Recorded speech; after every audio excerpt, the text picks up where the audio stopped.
Мен площадкадемін сағат где-то 10. И қазір тренировка істеп жатырмын. Просто бешеное желание тренировка жасауға, потому что мен мұнда келгенде вдвойне сынақтар одан сайын көбейді. И поэтому көптеген психологический моменттар болады осындай моментта.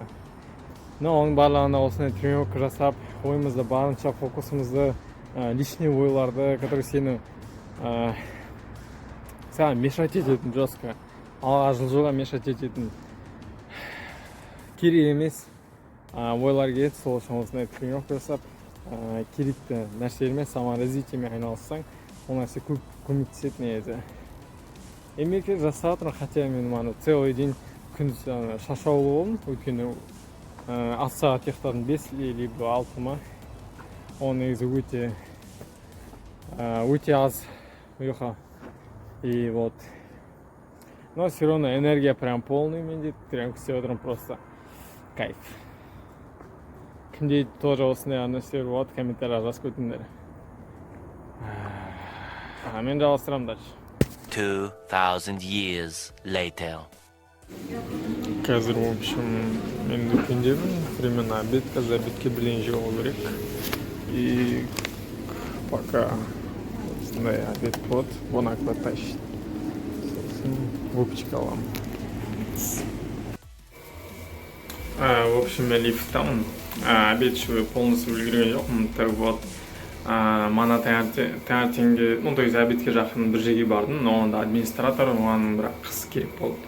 И барған кезде айтып тұрсын, и потом мен осындай бір отельге келдім.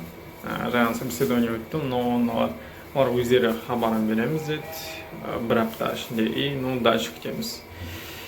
И вот. Қазір тағы да бір жерлер бар. Соларға барып шығу керек, и дальше көреміз. Өзімен өзі кетіп қала береді. Так вот, что дальше? Осылай моменттерді түсіріп тұрамын. Мен уже 3-ші апта енді басталады менде. Так, бір аптаның ішінде тапқым келген, но пока оңай болған жоқ, барлығын көріп жатырмын. И все. Так, кеттік қашайық.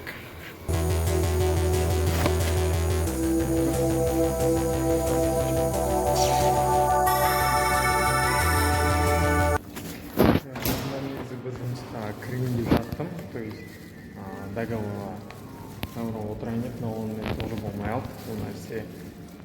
Потому что мұғалім ол ағылшын тілінен, но оны студенттер аздау болды, поэтому маған керек зарплата шықпайтын болып қалды. То есть кәдімгідей ашық болды.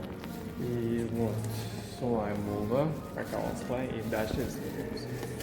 And love is when you try to make it out alive, but you can't turn the radio down, and you can't think of anyone else. Look, I can see your face in the Parisian paintings, the Mona Lisa. I can hear your voice in the streets and the TV stations, and the police. I can feel the strains on my wrist, I don't need these bracelets. Of all the things that she keeps in cages, I'm at least his favorite.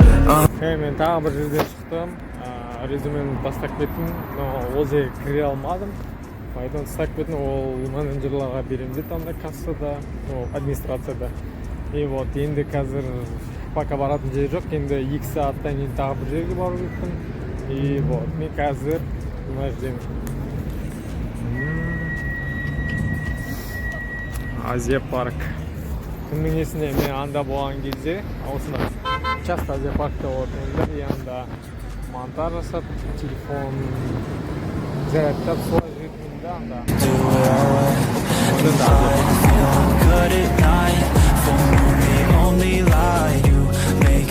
В общем, здесь. Вот, великая зарядка, и вот анда зарядка уже получается. Дальше идем. Spacing distance, yeah. You don't take admissions. They told you not to date musicians, yeah, but can't make you listen. Stick to the ones who let you make all the decisions and look the other way. And you already know what your mother say, and you already know I'm a number away. I was about to give you all of me on all the weekends, and all I wanted was apologies and all of your bed. Әдемі да? Мен жаңа 2 жерде собеседованиеде болдым. но олар да солай хабарын айтамыз деді бір жерде. Екіншісінде уже ертең маған, то есть мини стажировка вводный маған түсіндіріп беремін деді жұмыстарға барлығын, и оны ертең бұйырса барам. Бүгін 2 жерде болдым, ертең тағы бір баратын жер бар собеседованияға. В основном мен көп жіберген отклик жасаған жұмыстарым бір жерлерде қыздар керек болды, офис менеджері, сосын бір жерлерде көп жерлерде отказ етті маған, и бір жерлерде окладтары слишком төмен болды, поэтому солай дальше. Көбісі ответ берген жоқ, потому что кеше мен прям көп жібердім, примерно 20-30 заявка тастадым жұмысқа, и хабарын бергендер аз болды олардың ішінде. И вот енді шықтым, енді баратын план жоқ, уже баратын жер жоқ, поэтому енді кішкене жүрім, парк. Аттым қалдым. Астана кісілері болса, Астана тұрғындары болса айтып жүрсіңіздер. Центральный мет, Ақорданың қасындағы парк. Ақорда, ана жерде. Даже анандай жерде адамдар пикник жасап отыр. Андай көзің демалатын жерлер көп негізі. Кәдімгідей әдемі, кәдімгідей үлкен, эстетичный. Эстетичный. Вот. Просто что? Керемет көрініс. Тренировка жасап жүрмін. Түнде жасадым, ана күні. Оған да уақыт бөлуге тырысам. Қазір, потому что мен видеода, монтаж, оған да уақытымда арнап жүрген жоқпын. Неге өткені основной фокус, главный фокусты мен осында жұмысқа, заявка тастауға, іздеуге и так далее. Сол нәрсеге жіберіп отырмын. Вот. Басты мақсат сол. Жұмысқа кіру керек, уже 3-ші апта басталды. И ары қарай көңіліміз бұйырса, бәріне өтеміз бұйырса.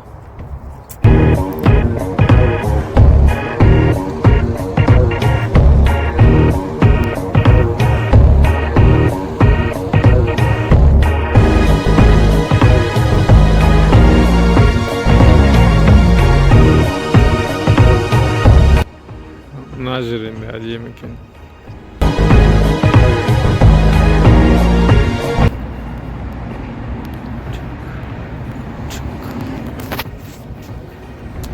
Достар, бұл уже басқа күн, келесі күн, мен тап жаңа ғана неден шықтым, собеседованиядан. Енді Spaces деген ғимарат. Сонда, и получается, собеседованияда бізде 2 адам болдық, и 3 әйел адам болды. Олар біз туралы сұрады, өзіміз туралы айтып беруіміз сұрады, и ол одан бірінші сұрады, мен екінші жауап бердім. Мен барлығын тыңдап отырдым примерно, и сосын мен жауап бердім. Мен үшін, как выступление сияқты болды да, мини выступление. Өзім туралы айттым, арасында шутка, юмор болсын, и эмоция жағынан да былай бердім деп ойлаймын, жақсы. И вот.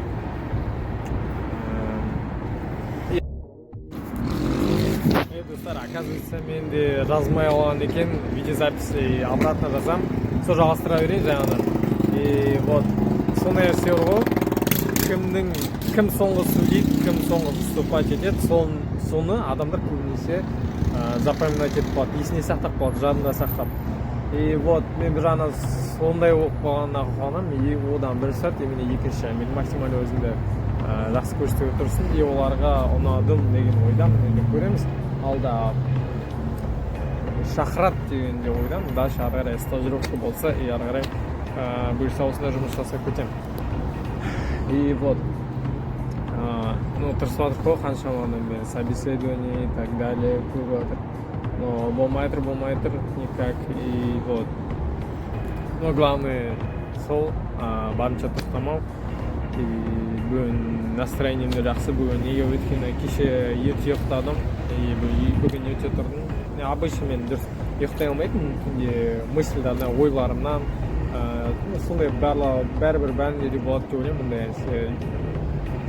кейде ойлар болады сондай негативный, кейде ойлар болады сондай лишний керек емес ойлар, кейде действительно бір қиын моменттер болады, и содан ойға кетіп қаласың, и сол нәрсе сені ұйықтатпайды, прям маза бермейді. И вот сондай нәрседен мен қатты ұйықтай алмайтынмын, и кеше прям ұйықтадым, и бүгін ерте тұрдым, тренировканы істедім, и завтрак іштім, жұмысқа ордым, четко, тестостерон, и настроением жақсы, и вот, и жақсы выступление болды дейсің. Сол, әйтеуір кішігірім қадаммен, главное тоқтамау, менімен тұра алмай жатыр, менің мына жақта қиын болып жатыр, морально, ментально, и все равно тоқтамау керек, кішкене болсын әрекеттен жасай беру керек, өзіміздің армандарымызға, мақсаттарымызға қарай. И вот, мысалы бір жыл деп алсақ, мысалы бір адам бір жыл бойы отжимание, тренировка жасап шықса, легкий такой, жеңіл. И мысалы бір жылдан кейін ол адам қандай болады, мысалы оның ментально ол қандай болады. Ол мысалы 10 отжимание, 20 отжимание жасай алмаған болса, ол жылдан кейін может 70, может даже 100 жасайды ол. И сол сияқты мысалы кітапта бір күн, бір жыл бойы мысалы күніне бір 2 бет-5 беттен оқып шықса адам, и бір жылдан кейін ол адам мысалы как минимум 5 кітап бітіре алады деп ойлаймын мысалы, и сондай нәрсе, кішігірім нәрселер болашақта жетістікке апарады. Мен сол нәрсеге қатты сенемін, и сендер де сенеді деп ойламын. И вот міне жасап жатқан әрекеттеріміз, қадамдарымыз барлығы ақталады деп ойламын, и соған үміттенемін. Достар, все, осымен көп видео жиналып кетті деп ойлаймын менде, и осыдан бұйырса бір жаңа видео шығады. И ары қарай дальше не болатынын, қалай болатынын көргілеріңіз келсе, ол нәрсе қызық болса, канал тіркеліп кетіңіздер, лайк, комментарий жазып кетіңіздер. И вот, Астанада сіздерде қандай опыт болды, и жұмыс жағынан, өмір жағынан жазып кетіңіздер, мен обязательно бөлісе оқимын, маған қызық бұл нәрсе тема. И вот, осымен видеомды аяқтаймын, достар. Сіздермен болған, как всегда, Алишер Рязанов. И с видеода кездескенше.